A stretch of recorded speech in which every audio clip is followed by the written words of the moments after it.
tabunganku banyak juga ya. Enaknya dibuat apa ya? Gimana kalau tak buat bisnis aja uangnya? Tapi bisnis apa ya enaknya?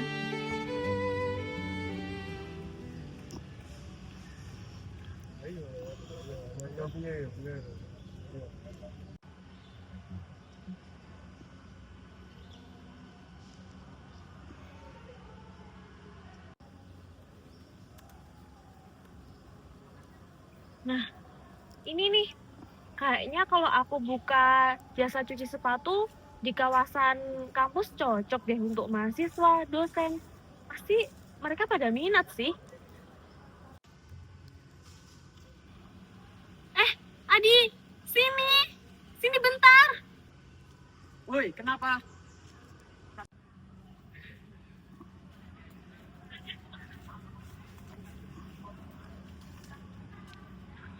Iya, kenapa? Jadi gini, Adi.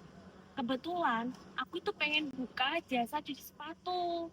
Nah, aku kan seingatku kamu itu pernah kerja ini kan di cuci sepatu kan? Gimana kalau kamu kerja sama aku? Wah, boleh tuh. Kebetulan aku juga lagi butuh duit nih. Nah, ide bagus kan? Kita kerja sama jadi partner. Kira-kira kapan nih kita mau mulai bisnisnya? Aku sih bisa kapan aja.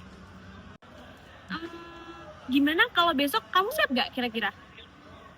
Boleh. Nanti kabarin aku aja ya.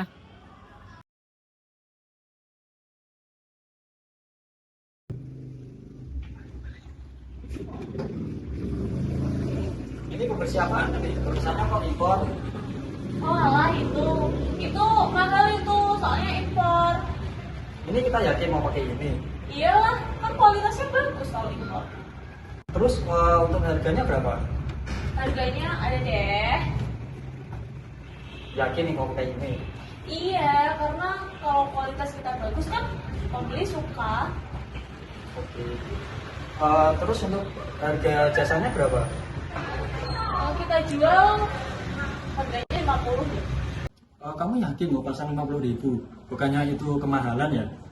Aku rasa kita perlu riset dulu deh buat uji validitas produknya. Soalnya menurutku tuh kita harus menyesuaikan dengan konsumen kita biar harganya tuh relevan gitu. Gak usah takut gak laku, karena pelanggan juga tahu sih mana kualitas yang bagus sama enggak. Kan barang kita juga impor, pastinya mahal dan kualitasnya juga bagus. Gak usah takut gak laku, rezeki sudah ada yang ngatur kok.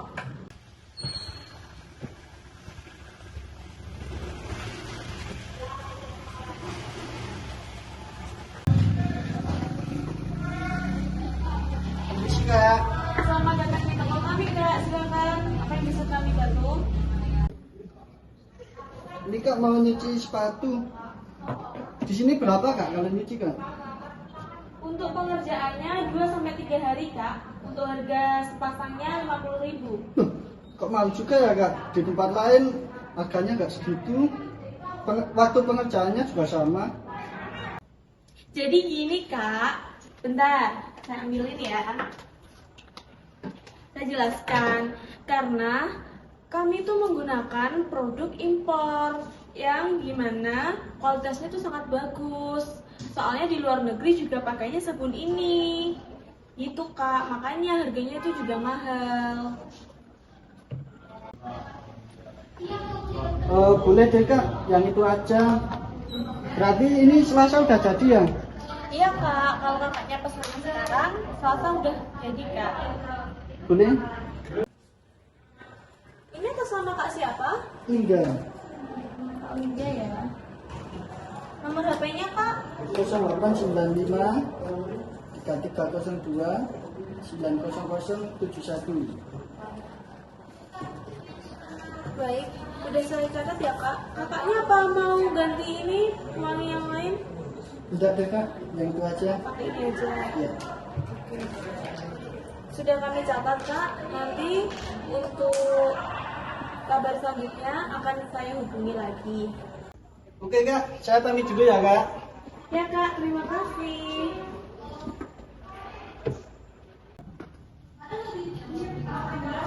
Ini Ini tadi ada pelanggan ya, tolong dicucikan. Selasa harus sudah jadi. Oke, siap. Terus ini pewanginya.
Nih lihat nih apa yang sudah aku bilang, banyak kan pelanggan kita. Kualitas produk itu nggak penting sih menurutku, yang penting pelanggan kita banyak karena pelanggan juga tahu apa kualitas yang bagus. Soalnya kita itu menggunakan pewangi yang impor. Tahu sendiri kan kualitasnya itu bagus, soalnya mahal. Makanya Sepakat.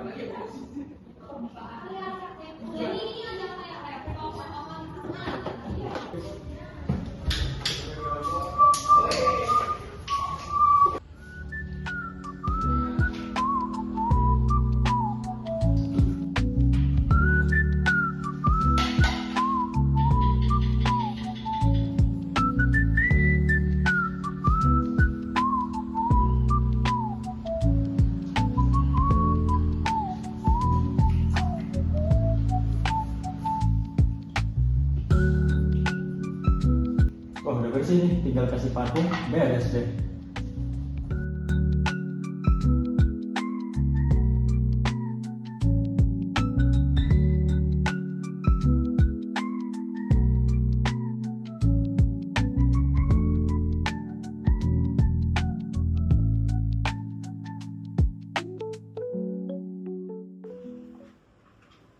Alhamdulillah orderannya ternyata rame juga ya.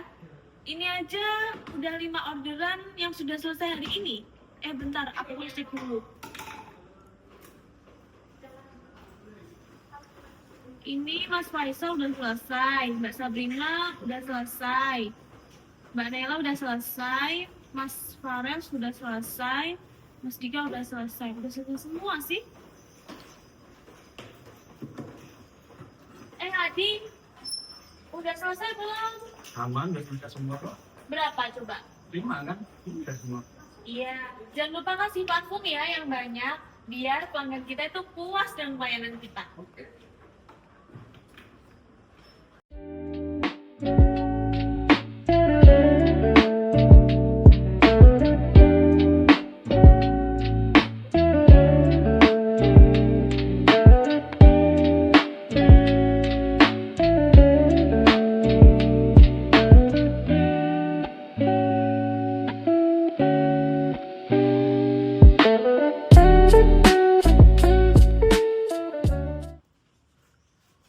Selamat datang, Kak.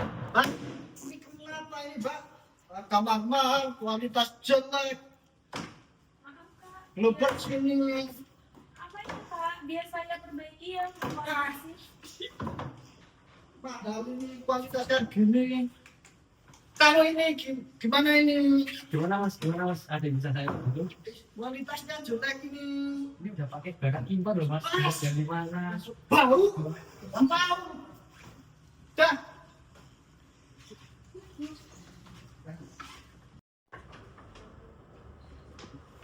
Selamat datang, Kak. Kak, Mas ya. Ini kalau harganya mahal tapi kualitasnya gini ya. Gimana, Kak? Biar kami perbaiki lagi untuk kualitasnya. Nggak usah sih Kak sebenarnya, cuma mau komen aja buat masukan. Oh, oke. Maaf ya, Kak. Iya. Jangan terlalu aja ya. Iya, Kak. Gimana ya ini? Kok banyak banget sih yang komplain? Perasaan kualitasku juga udah bagus sih. Orang aku pakai pewangi impor, mahal pula. Terus gimana ya ini? Kok banyak banget yang komplain? Kamu gimana, Adi? Adi gimana ini?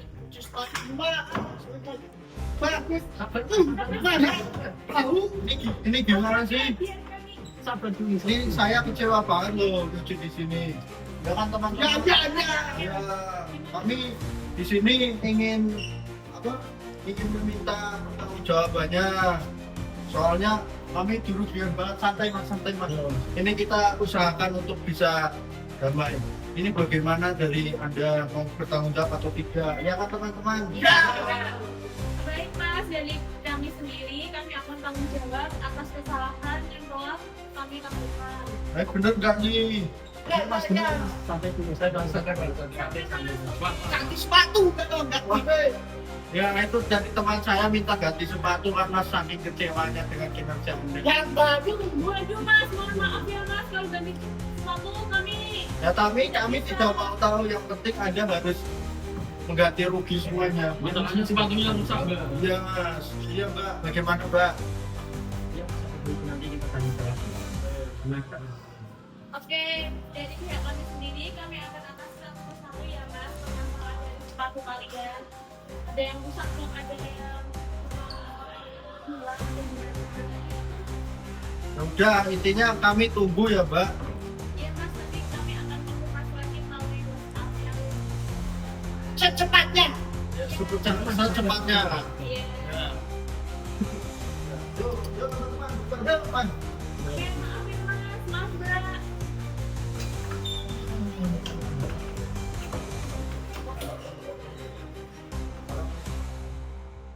Adi, ini gimana ya? Kalau untuk ganti rugi, uangku bakal habis sih kalau kayak gitu. Terus solusimu gimana? Ya gimana ya, aku juga bingung. Sekarang aku juga lagi butuh duit. Kemarin kan aku udah bilang ke kamu kan, kita harus perlu riset dulu. Ya aku berharap sih semoga kamu bisa bayar gajiku kan. Aku juga udah bantu usaha ini.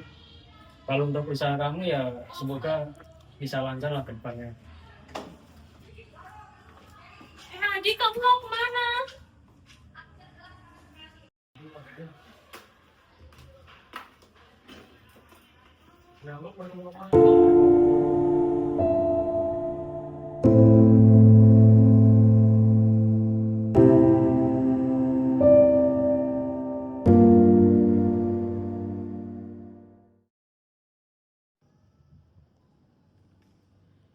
Aduh, bagaimana ya nasib Kak Sulis? Padahal ia sudah berusaha menabung terus-menerus untuk usahanya. Dan juga dia sudah mencurahkan tenaga, pikiran, serta harapan untuk usaha tersebut. Tetapi, hal yang ia ekspektasikan ternyata tidak berjalan dengan lancar.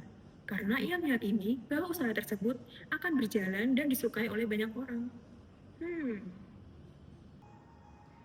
Halo, apa kabar teman-teman? Semoga kalian dalam keadaan sehat dan mau berusaha untuk belajar mengenai peluang usaha di masa depan nantinya.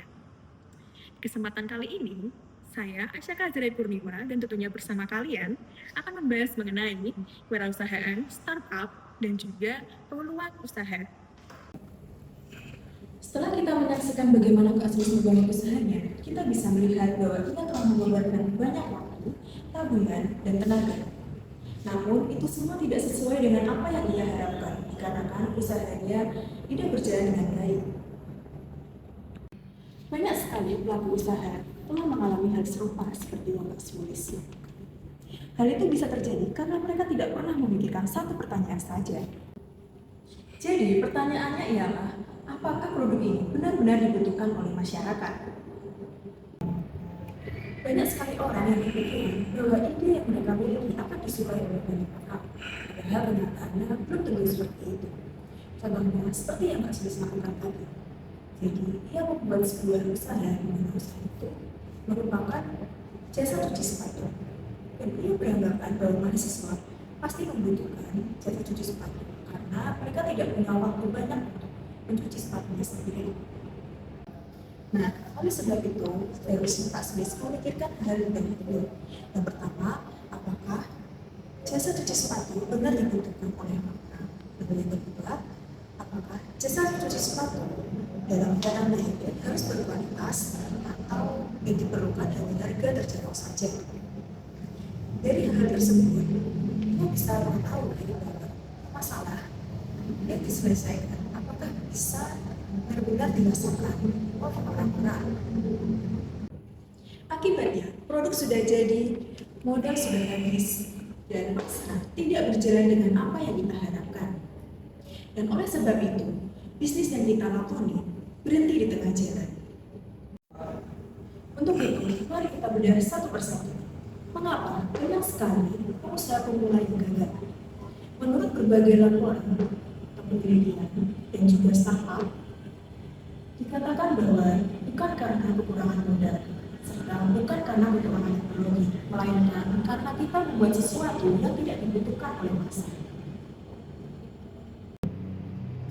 Tapi, Kak Sulis tengah memperhitungkan itu semua, di mana ia melihat bahwa mahasiswa pasti membutuhkan jasa cuci sepatu. Tapi, ia hanya berfokus pada dua hal. Yang pertama, mengenai produk ini harus berkualitas, dan yang kedua, produk ini harus terlihat sempurna. Padahal sebenarnya, mahasiswa tidak membutuhkan itu semua. Yang dibutuhkan hanyalah harga yang sangat terjangkau. Dan oleh sebab itu, mari kita membahas mengenai validasi pasar dan MVP.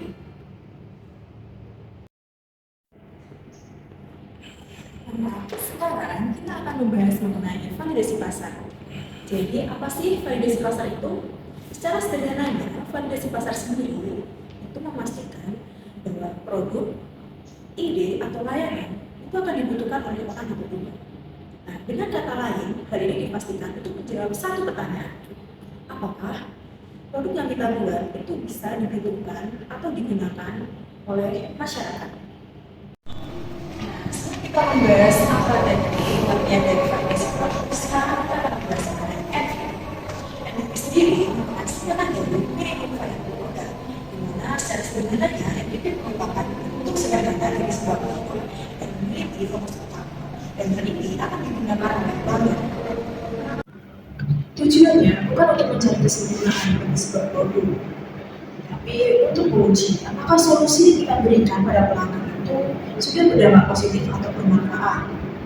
Nah, seperti contohnya, kita bisa melakukan PO atau pre-order, di mana jika hal ini berjalan dengan baik, maka kita bisa mengembangkan bisnis tersebut. Jadi sebenarnya, validasi pasar dan MVP itu dua hal yang saling berkaitan satu sama lain, di mana validasi pasar sendiri itu untuk menguji sebuah kebutuhan, dan MVP itu menguji sebuah solusi. Nah, untuk kesimpulannya, kita bisa melihat bahwa tadi kejadian yang dialami oleh Kak Sulis itu merupakan suatu hal yang biasa terjadi pada bisnis. Tapi, sebuah bisnis yang sukses itu tidak tergantung pada ide yang cemerlang, melainkan kita juga harus menguji melalui validasi pasar dan juga MVP. Sekian pembahasan dari saya. Semoga kalian dapat mempelajari kisah dari Kak Sulis tadi ya. Dan kalian bisa memikirkan matang-matang mengenai bisnis agar mengurangi resiko kegagalan. Terima kasih.